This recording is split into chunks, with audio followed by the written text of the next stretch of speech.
어스틴 주님의 교회 매일 말씀 묵상에 오신 여러분들을 환영합니다. 하나님 말씀과 함께 풍성한 하루 누리시길 바랍니다. 안녕하세요, 성도 여러분. 9월 11일 월요일 말씀 묵상 시작하겠습니다. 오늘 함께 나눌 말씀은 히브리서 7장 1절부터 7절까지의 말씀입니다. 히브리서 7장 1절부터 7절까지의 말씀 함께 읽겠습니다. 이 멜기세덱은 살렘 왕이요 지극히 높으신 하나님의 제사장이라. 여러 왕을 쳐서 죽이고 돌아오는 아브라함을 만나 복을 빈 자라. 아브라함이 모든 것의 10분의 1을 그에게 나누어 주니라.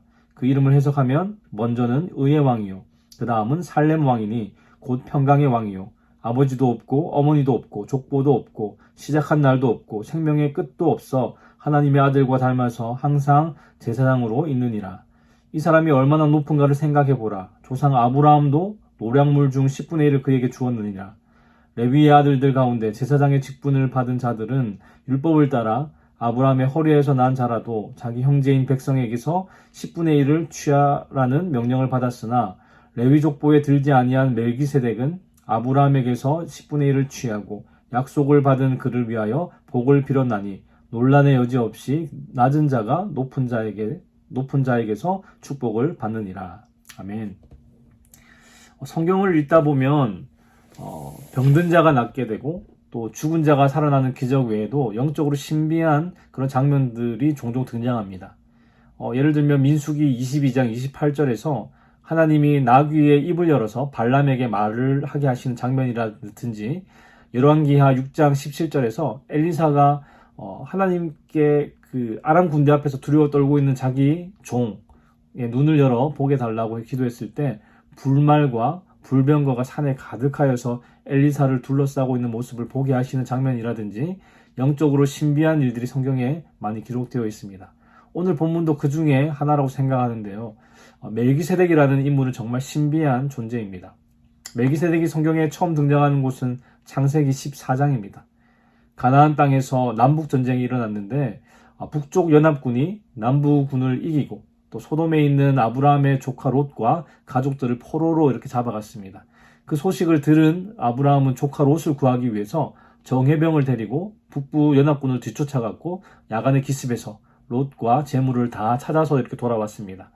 그때 살렘 왕 멜기세덱이 떡과 포도주를 가지고 나와서 아브라함을 영접했고 하나님의 제사장으로서 아브라함을 축복했습니다. 아브라함은 전리품의 10분의 1을 멜기세덱에게 주었습니다. 멜기세덱이 등장하는 곳이 하나 더 있는데요. 시편 110편 다윗의 시입니다.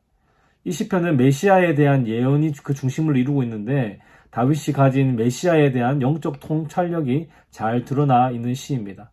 4절에 보시면 여호와는 맹세하고 변하지 아니하시리라 이르시기를 너는 멜기세덱의 서열을 따라 영원한 제사장이라 하셨도다.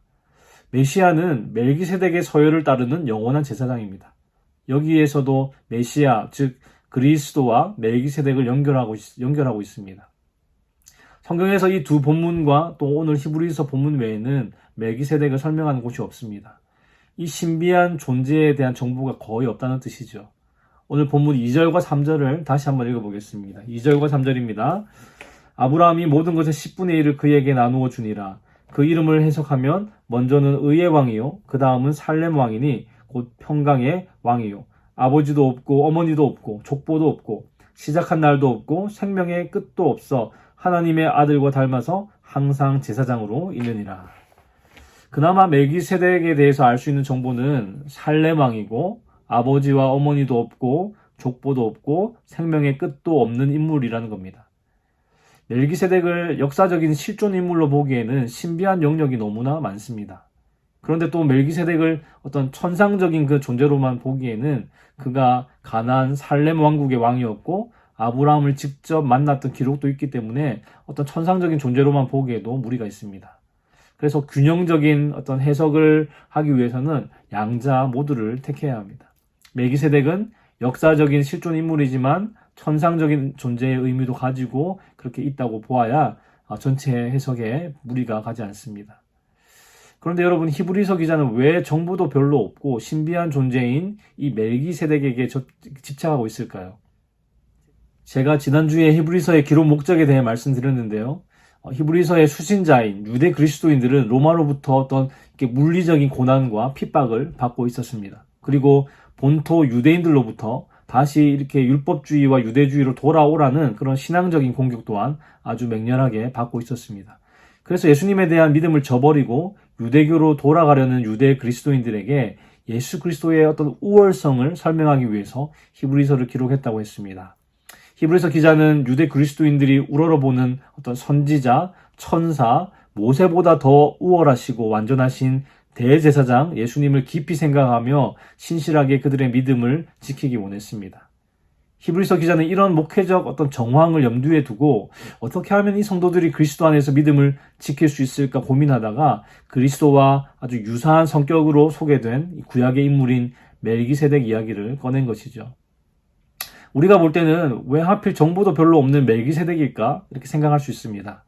그런데 사실 유대인들에게는 멜기세덱이 그렇게 생소한 인물은 아닙니다.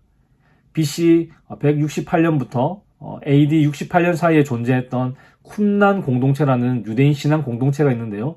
이들은 주로 동굴에서 최소한의 양식을 가지고 야생 생활을 하면서 구약 율법을 연구하던 사람들이었습니다. 세례 요한도 이 쿰난 공동체의 일원이었다는 이야기가 전해 내려오고 있습니다. 세례 요한도 광야 동굴에서 살았고 메시아를 기다리며 종말론적인 삶을 살았기 때문에 충분히 그럴 가능성이 있다고 봅니다.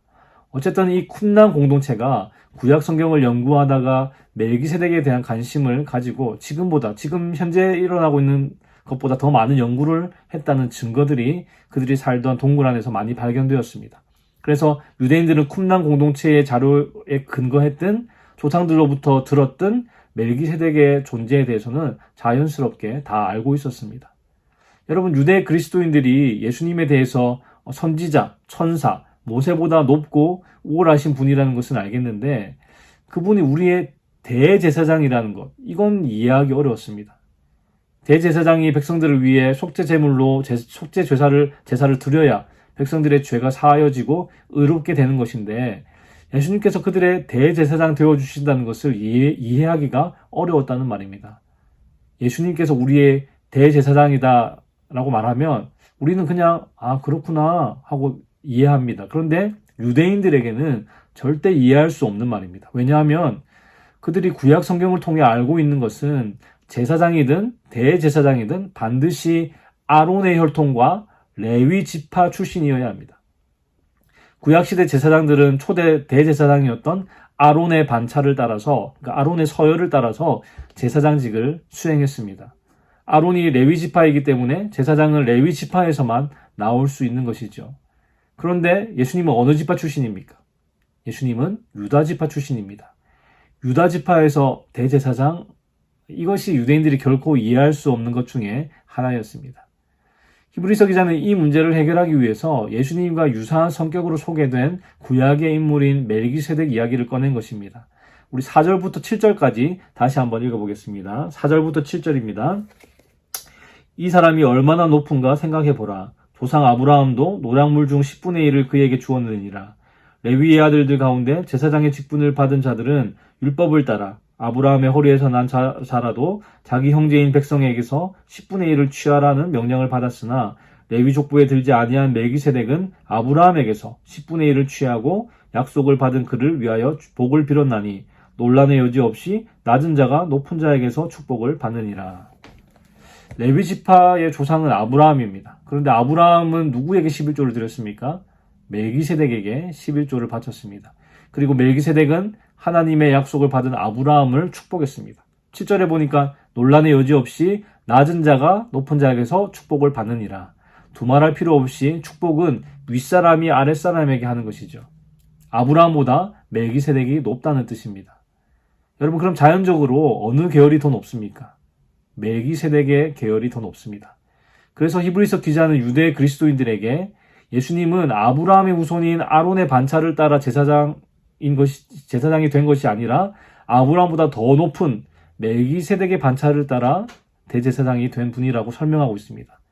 히브리서 5장 10절에서도 하나님께 멜기세덱의 반차를 따른 대제사장이라 칭하심을 받으셨느니라. 그리고 시편 110편 4절에서도 하나님께서 예수님에게 이렇게 너는 멜기세덱의 서열을 따라 영원한 제사장이라고 말씀하셨습니다. 히브리서 기자는 이 논리를 가지고 유대 그리스도인들에게 그리스도의 우월성을 강조하면서 그분이 바로 우리의 영원하신 대제사장이라는 사실을 설명하고 있습니다. 3절에서 멜기세덱을 설명할 때 하나님의 아들과 닮아서 항상 제사장으로 있느니라고 했습니다. 멜기세덱이 하나님의 아들의 모습을 닮은 것이지 하나님의 아들이 멜기세덱을 닮은 것이 아닙니다. 그래서 멜기세덱은 예수님의 그림자로 예수님이 어떤 분인지를 구약 성경에서 암시해주는 역할을 하고 있는 것입니다. 사랑하는 성도 여러분, 예수님은 우리의 영원한 대제사장이십니다. 구약시대의 제사장들은 모두 자기 스스로의 죄를 먼저 속죄한 후에 백성들을 위해 제사를 드려야 했던 죄인들이었습니다. 그러나 예수님은 완전하시고 또 영원하십니다. 우리를 위해 완전한 속죄를 이루시고 우리를 영원히 의롭게 하셨습니다. 그래서 우리가 그 의로움으로 구원받는 것이죠. 우리에게 영원한 구원을 주시는 대제사장 예수 그리스도를 이번 한 주간도 늘 찬양하고 자랑하고 그분을 위해 살아가는 저와 여러분 되시기를 주님의 이름으로 축복합니다. 기도하겠습니다. 하나님 아버지, 우리에게 완전하시고 영원하신 대제사장 예수 그리스도를 보내주셔서 감사합니다. 율법과 아론의 반차를 따라온 연약하고 죄인인 대제사장이 아니라 멜기세덱의 반차를 따라 의로우시고 또 완전한 대제사장으로 오신 주님을 찬양합니다. 그러나 직접 속죄 제물이 되셔서 십자가의 죽으심으로 단번에 온전한 제사를 이루어 우리에게 영원한 속죄의 은혜와 구원의 은혜를 주심을 감사합니다.